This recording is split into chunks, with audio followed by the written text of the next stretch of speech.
Welcome to the Del Walmsley Radio Show. Del challenges the status quo, questions everything, and empowers you to return to your core beliefs to make your life better. If you're ready to hear the truth and get your roadmap to the lifestyle you really want, the next hour will change your life. And now, your host, self-made millionaire, national award-winning investor of the year, CEO and founder of Lifestyles Unlimited, Del Walmsley.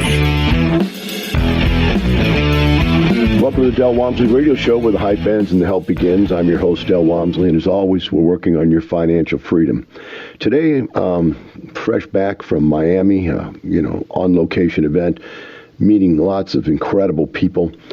I ran into a dichotomy of thought process that was very interesting and almost even painful because I couldn't reconcile it out of my brain while it was happening in and of the moment.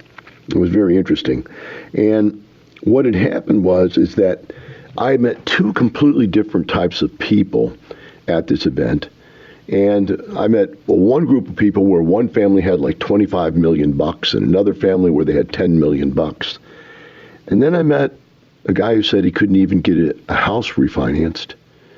And he said he didn't understand why he couldn't get a house refinanced. And it was because he had no income. But in his mind, he had income. And I actually ran into two people. Another person had his own personal business. And he couldn't understand because he hid his income from the IRS, that when he went to the bank says, you have no income. Look at your tax return. It clearly states you have no income. And then he says, but I have a lot of cash flow. And he just doesn't understand it.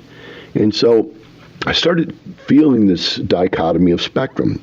And then somebody came up to me and told me a story about a guy who said he didn't celebrate Valentine's Day, and that what he did was he waits to the day after Valentine's Day. Their family waits the day after Valentine's Day because they can buy candy really, really cheap, 50 cents on the dollar, and all the other little giveaways and whatever trinket stuff's worthless, and they sell it for 50 cents on the dollar.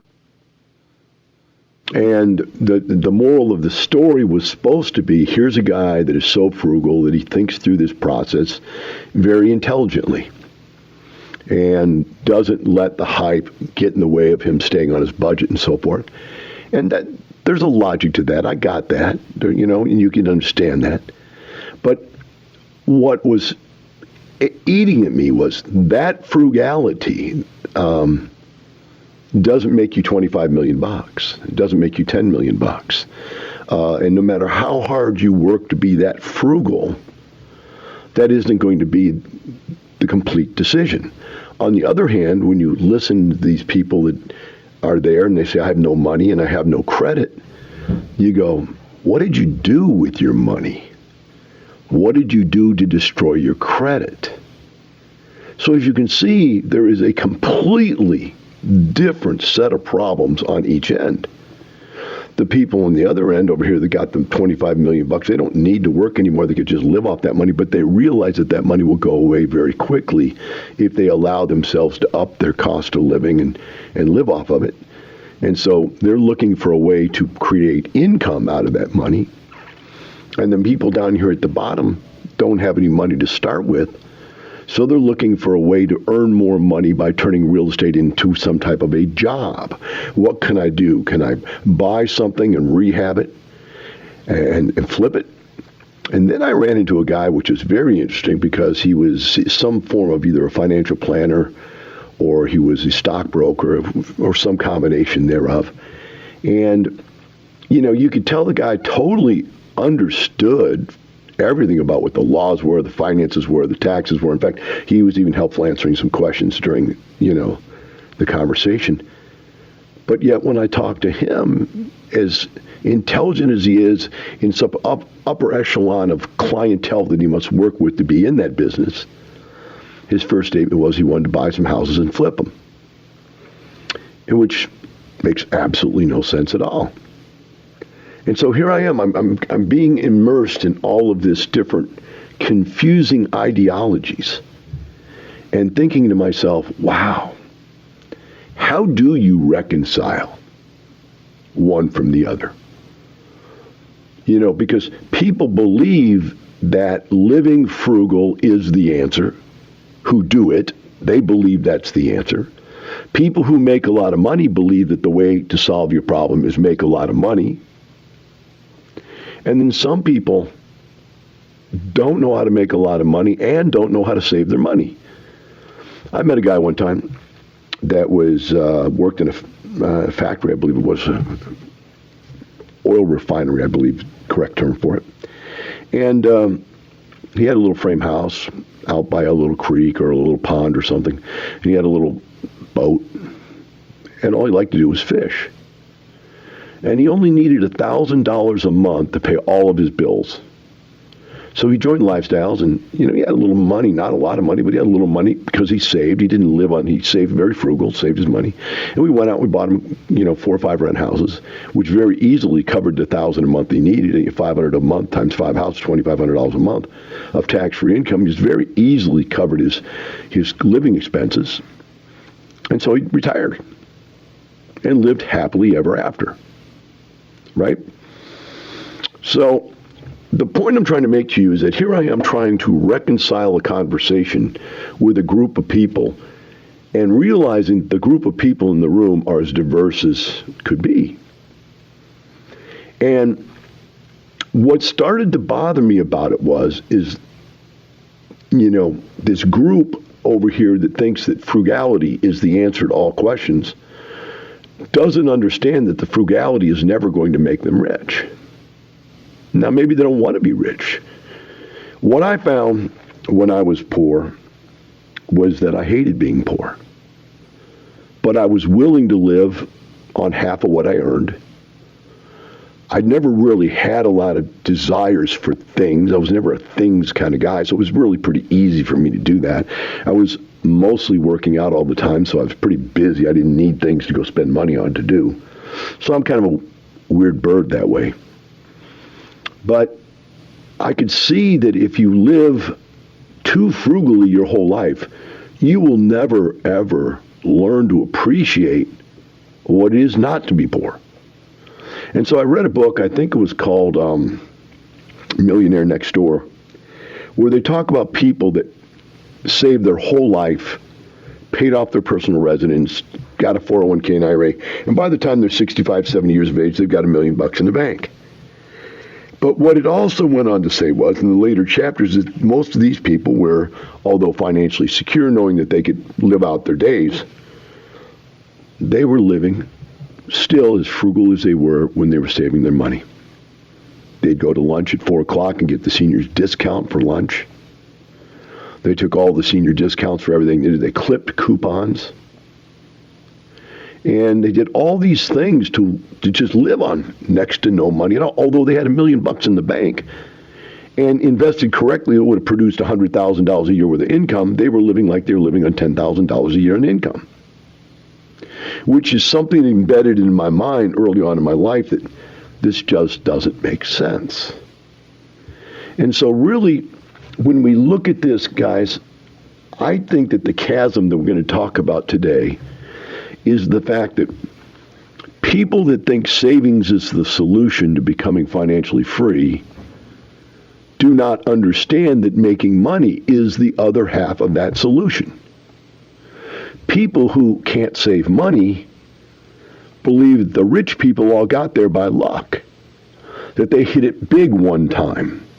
And so those people try to hit it big by buying lotto tickets, by buying long shot investments like Bitcoin, where there's this something for nothing, instantaneously gratificationally diseased idea that overnight, without anything invested of time and money of your own, you're going to get rich. And the reason they believe that is because they have to believe that, because they can't reconcile in their own brain that they just didn't do the first part of the equation correct. And you think about it, whatever it is you do wrong in life, it's very hard for you to rationalize that you're wrong is wrong. I'm just as guilty as anybody, so I'm not pointing fingers. Remember, you point one finger forward, 3 point back. But the reality is that when you look at it from the outside in and you're trying to help somebody do something that, by the way, you're good at, whether it be getting in shape or be making financial freedom or building a rocket, somebody from the outside that knows how to do it, looking in to people that don't know, they can see things the other people can't see. And today, let's take a little trip down that journey, down that road, and look at some of those things that maybe some of you need to think about in addition to where you're at already. Take a short break. Be right back with the Del Walmsley Radio Show. You're listening to the Del Walmsley Radio Show. Del will be right back with more life-changing principles in just a few minutes. Welcome back. Now here's some more unconventional wisdom to set you free from the man on a mission to retire America, one person at a time, Del Walmsley. Welcome back to Del Walmsley Radio Show. Today I'm taking on a topic that even for myself, I find it challenging to try to cross the chasm of these two giant ideas. One idea is that frugality is the secret to becoming financially successful. To learn to live way below your means is a very important point for most people's financial plan that want to become successful. And the other one is that even frugality won't lead you anywhere but to a poverty mentality. And that if you do that your entire life, even though you end up with more money in your bank than someone who doesn't, you're going to live like you're impoverished the rest of your life. When you get to be a senior, you're still going to be living on beans and rice. You're still going to be driving a broken down car. You're still going to be going to lunch at 4 o'clock so you can get a senior's discount. You're still going to be clipping coupons. And that, it doesn't matter that you save more money than the guy next to you. Your life is still as mediocre as the guy who didn't save money. You're living the same way the guy is living. In other words, he's living it because he has to, because he spent all of his money. You're living it because you've trained yourself to live it that way. And so life never really gets any better, even when you start to transition into someone that has a moderate amount of wealth and then into a large amount of wealth later on down the line. You just can't make that transition mentally. You become old and conservative and frugal to the point where there really is no enjoyment in life. And it's funny, it's something happened to me that I was out there and we were shopping in Miami, and Melissa picking out all these really nice clothes, and I was, she picked out a couple of jackets for me that were pretty fancy, and so we're buying this stuff, and I'm thinking, oh gosh, I don't really need all the stuff, but I've got the money, I can afford to do it. It's really no big deal. It doesn't even scratch the surface. And as we're going through that, then I saw this, they had this sale on Birkenstocks. And I don't know if you know what a Birkenstock is, but it's that earthy kind of shoe that the hippies wore. Sometimes they're wood bottoms, I think, and they got like leather straps on them. And I mean, they are like, to me, a very, very, I don't know how to say it. If I said it's going to be insulting somebody who wears Birkenstocks, but let me put it this way. I thought they were gone. I thought that fad had disappeared. And I go, man, who would even buy these things anymore? Nobody dresses like a hippie anymore like that. And, I mean, it's such a way to get stuck in the 70s, to get stuck in hippieism, right? To go around and be earthy. And just about the time my brain was saying all that, a young girl walks in with Birkenstocks on, takes hers off, and puts a new pair on that look exactly the same, but for some reason she thought that Birkenstock look compared to that Birkenstock look might mean she needs an upgrade. And I thought to myself, there it is.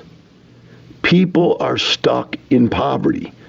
Even when they're not impoverished, if you grow up in poverty, if you live your middle ages through poverty, you end up impoverished.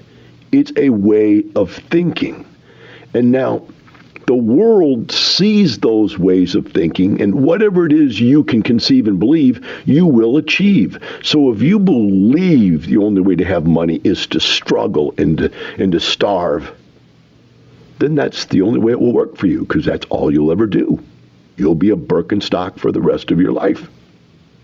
On the other hand, if you see the world as plentiful, as you see it, that as you produce, the world will commend you, It's a completely different point of view. Now, this always brings me back to a biblical story, right? The parable about the talents in the Bible. And this is Matthew 25.14 through 30, and Luke 19:12 through 28. There's actually two stories in the Bible that are almost exactly the same. And in both cases, they say almost exactly the same thing, and they mean exactly the same thing. Now, I'm not going to read you the biblical verse because when you read the Bible, it's hard to really follow what they say, the way they speak about things. It's in an older tongue. But I'm going to read you the overview that this guy wrote about this, and then we can come back to it because I think it's very, very interesting. Let me check my time here. We're looking at 4 minutes or 3 minutes, so we're going to see if we can get through this. It says, it's a simple story that our Lord tells here. A man who is prepared to leave on a journey entrusts his possessions to his servants. He distributes his wealth amongst 3 servants, proportioned to them on the basis of their ability. Now, I want to stop right there, and let's talk about what the Bible's really talking about. On earth, we get paid according to our ability. Those of you who have great ability get paid a lot of money. Those of you who have little abilities on life don't get paid as much. Are you with me? That's just the fact of the world. I know the liberal establishment out there doesn't want you to believe that. They want you to believe that it's unfair, that rich people are rich because they're lucky and poor people are poor because they're a minority. But hey, Michael Jordan isn't poor because he's a minority. Kevin Durant isn't poor because he's a minority. James Harden isn't poor because he's a minority. These guys are paid a ton of money because they are talented. And so when God handed out talent, they did something with it. And a talent is a measure of wealth in this society. But a talent in the Bible as a measure of wealth is no different than a measure of talent that we are all given. It goes on to say, to the first he entrusted 5 talents, to the second 2 talents, and to the third 1 talent. The first 2 servants quickly set to work with their master's money. And in this case, let's envision the master's money is God's talent he gave to you. Are you a 5-talent person? Are you a 2-talent person? Are you a 1-talent person? God gave you those talents. Now go do something with them. So the third talent did not invest the master's money at all. He dug a hole in the ground and buried the master's money. In other words, he wasted the talent God gave to him. You could be one of those people out there wasting your talent that God gave to you. When the master returned, the first 2 eagerly met their master, apparently delighted in the opportunity to multiply their master's money. Both were commended as good and faithful servants, and both were rewarded with increased responsibilities in the master's service. Both were invited to share in the master's joy. So the guy with 5 talents comes back and tells the master, you gave me 5 talents, I returned to you 10 talents. And the master says, you are a good slave. Now I'm going to bestow upon you much power and much wealth. The second guy, who was given 2 talents, doubled his talents to 4 talents. And the master said the same thing to him. It didn't mean anything to the master that the one guy had 5 talents and this guy only had 2. He was happy when he gave him 2 because that was his level of talent. He replicated the results of the guy with 5 talents. That's all you need to do, is take what talent you have and double it. Double the results of your talents. But when we come back from break, we're going to talk about those of you that are wasting your talent, burying God's gift to you. We'll be right back with the Del Walmsley Radio Show. You're listening to the Del Walmsley Radio Show. Del will be right back with more life-changing principles in just a few minutes. Welcome back. Now here's some more unconventional wisdom to set you free from the man on a mission to retire America, one person at a time, Del Walmsley. Welcome back to Del Walmsley Radio Show. Today what I'm trying to do is reconcile this chasm between the belief that the only way to make money is to be massively frugal or to go out there and earn lots of money and live on the edge and, take big giant shots at the world and just sort of try to get ahead by the one big, giant bang. And, the problem is whenever you take on one of those two belief systems, then it permeates your life. And for the rest of your life, you're chasing the something for nothing, or the rest of your life, you're living frugal to the point of, living like you're poor.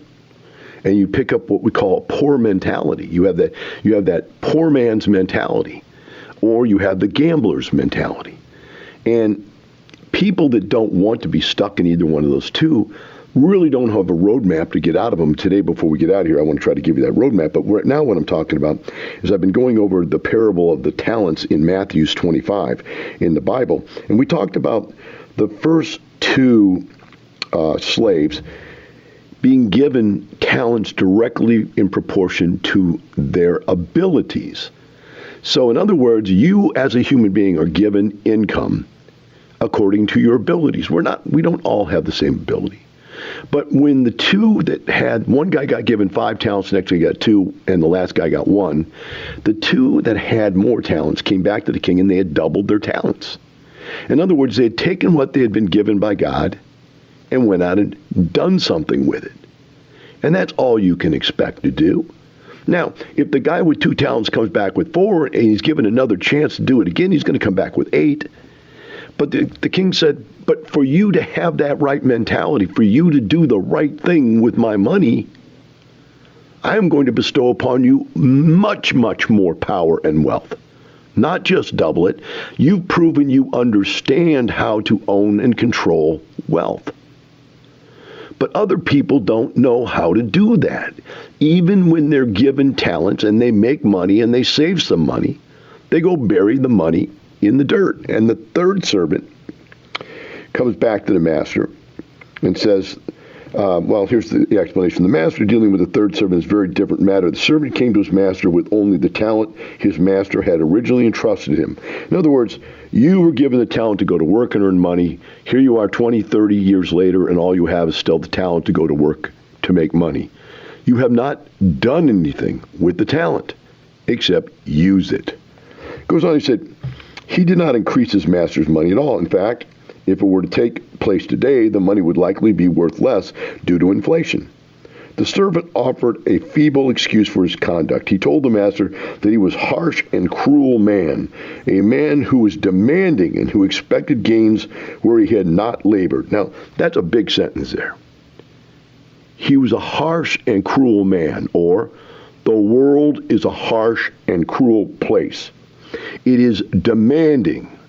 He is demanding. The world is demanding. And you expect gains where there is no labor. In other words, here's a guy, you, who is a laborer. You've taken the talent God gave you, and all you do with it is go to work. Earn, spend, work, earn, spend. You have not multiplied those talents in any way, shape, or form. Right?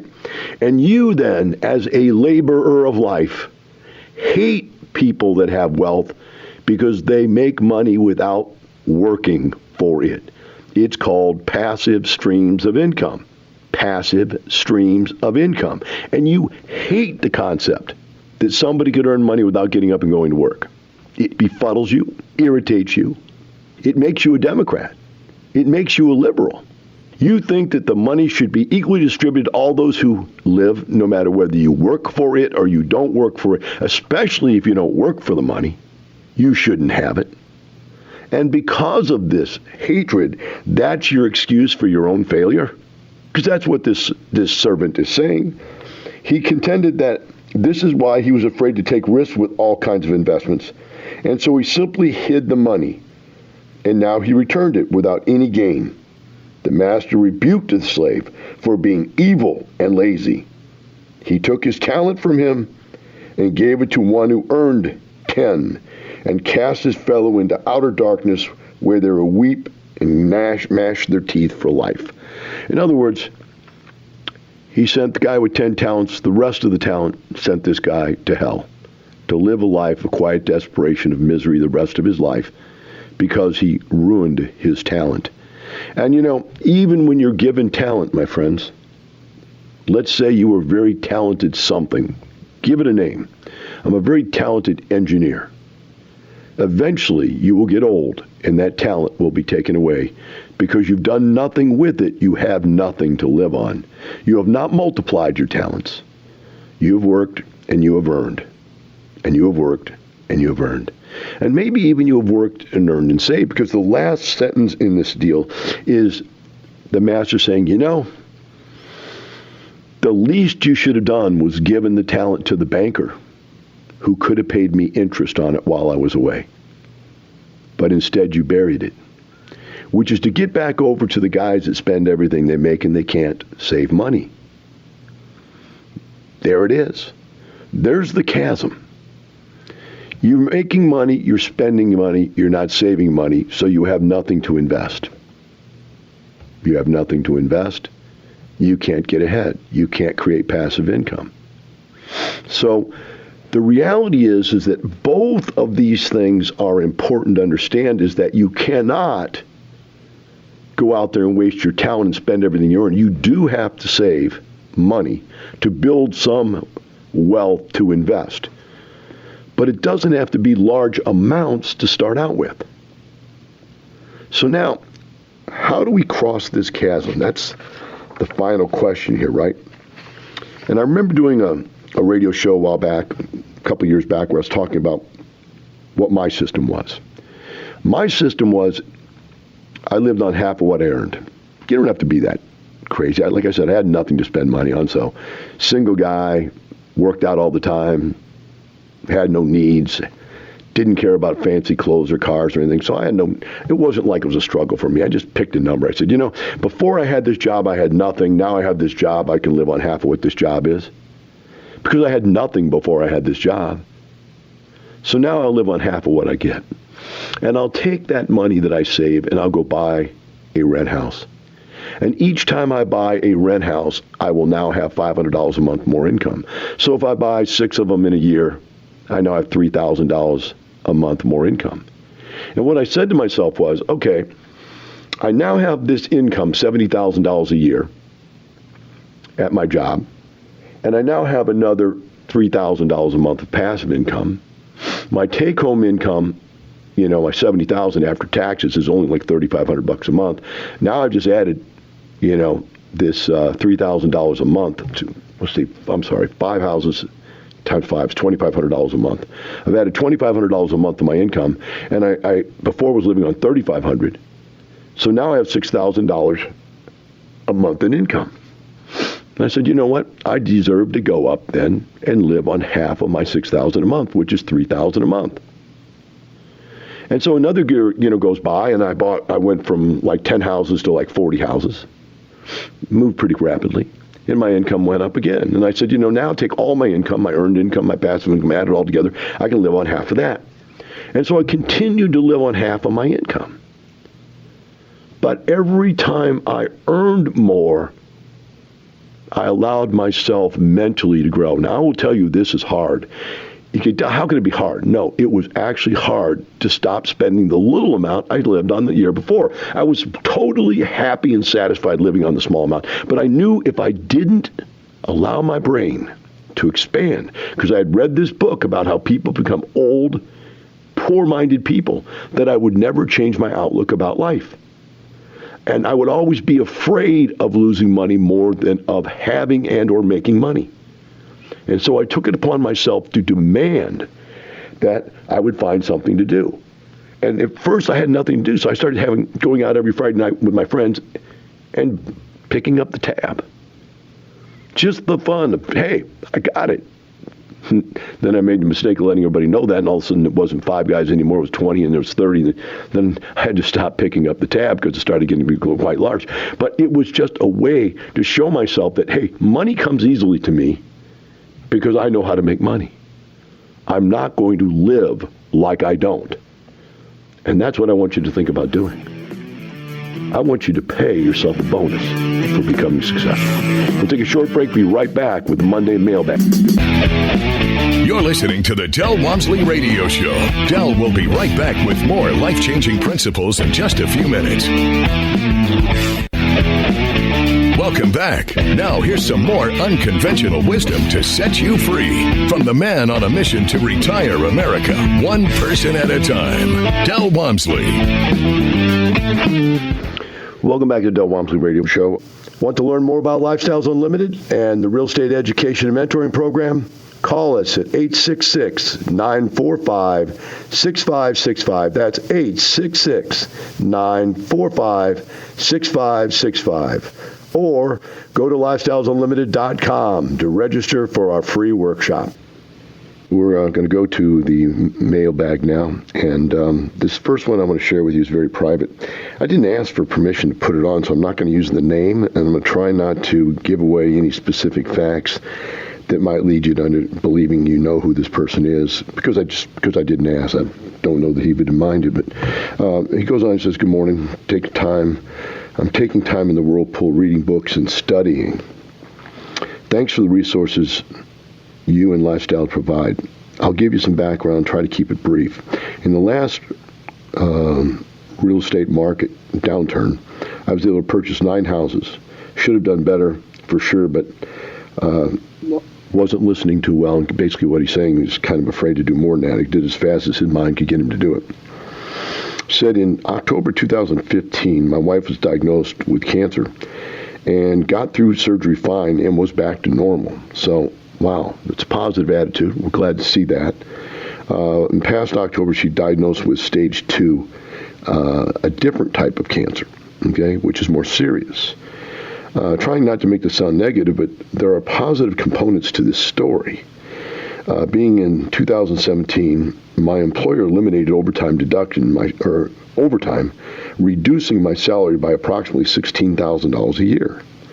Thanks to the real estate, we are able to afford non-conventional treatments, expensive by way and often not covered by insurance. So regardless of my deductibles and non-covered treatments, we're doing fine financially. Not building capital as fast as we were before, but still doing fine. Looking forward to the next property and being able to provide my life partner with the care she chooses. So important to me. It's a great testament to the power of real estate. Thanks. I know that you were a survivor. We will look forward to giving you an update. Hopefully she'll be a survivor too. God bless you, man. For a couple things. One, hanging in there with your wife, taking care of her. Wonderful. Standing by. Number 2, which is even probably more powerful, is you're doing it with a cheerful and positive attitude. Thank God and the blessing to you that you went out and bought real estate, had the insight to do it before it was necessary in your life, so that when it was necessary, it was there. It's a wonderful thing. And, you know, I wonder how many of these kinds of emails I get in a year. These aren't as much of the ones as, hey, you know, I live in a life of quiet desperation. Thanks for showing me the light. Let me turn it around. But to see that someone could be this positive, I wish I could be this positive. When you go through something as challenging as what this family's going through. So, you know, again, I didn't ask to use that, so I don't want to give out the name, but, you know, silent prayers go out. Next email says, on single-family housing, should I put the house in my name or each house in an LLC? Well, you know, conventional thinking, if you're an attorney, the concept is if you want the highest and greatest protection, liability protection from a tenant being able to sue you, you would put each house inside of an LLC. Now, by the way, I'm not an attorney, I'm not a CPA, and I'm just giving you my opinion. My experience, though, which is a little more than an opinion, it's experience, is that in the 27 years we've been doing this, and the tens of thousands, actually more than tens, I guess tens and tens of thousands of people that are members, 99% of them didn't put a house inside of an LLC. Now, there's a logical reason for that. One is that Fannie Mae, which gives the best loans out there, long-term, non-callable loans, as opposed to bank loans, which they can just pull them on you anytime. But a Fannie Mae 30-year mortgage, they can't take the house unless you stop making the payments. Interest rates are lower. Amortization's longer. It's just a better loan all the way around. They won't lend to an LLC. They will only lend to individuals. Now, in apartments, that's different. They will lend to LLCs. But on houses, they won't. So most investors who want to use their Fannie Mae loan ability, which right now currently is 10 loans at the most. Fannie Mae will only lend to you if you have less than 10 loans in your name. They want to use up those 10 really good loans, so they won't put any of the first 10 houses in an LLC. Then what they might do later on is start buying houses with bank loans, which are not as good a loan, and put those inside of an LLC. Now, how do they protect themselves in the meantime? Most of us that had houses, I don't have houses anymore, but the ones that have houses, what they're doing is they're carrying somewhere between $300,000 and $500,000 of liability insurance on each house individually. So if something happens, somebody sues you, you got that liability insurance. And then most of us also have an umbrella insurance policy over the top of that, which is anywhere between $1 and $2 million, depending on what your net worth is. You need an umbrella large enough to protect your net worth. Now, let's say, for instance, though, just as hypothetically, you've got $10 or $20 or $30 million, and you want to go out here, which would be almost ridiculous to buy one rent house if you got that much money. It'd be a waste of your time. You should buy an apartment. But if you wanted to, it might be worth it to put it in an LLC and pay for a little bit less quality loan, just so there's no way they come back after your personal wealth from this tenant or this rent house and so forth. Yeah, I'm not an attorney. I'm just telling you what I've witnessed in the last 27 years with tens and tens of thousands of people. This is pretty much how this stuff is dealt with. All right, see how much time we got left here. Next time we have another one here. Said, I really love that you and your team do, how you're doing it, fundamentally, principle, integrity, sound, blessings. We're living in Hawaii. How much time can we expect to buy a home or apartment complex on our own? Can we do it with little or no time? No, I'm sorry. Long story short, we're running out of time here. Bottom line is, if you're going to own an apartment and do it by yourself and be an independent owner and manage it yourself, you're going to have some time invested in the deal. There are ways to make it where you don't have time invested in the deal. I just don't have time left in the rest of the show to go into that. It's probably a whole show itself. So for the rest of you out there, keep in mind, it's not the money we're going after here.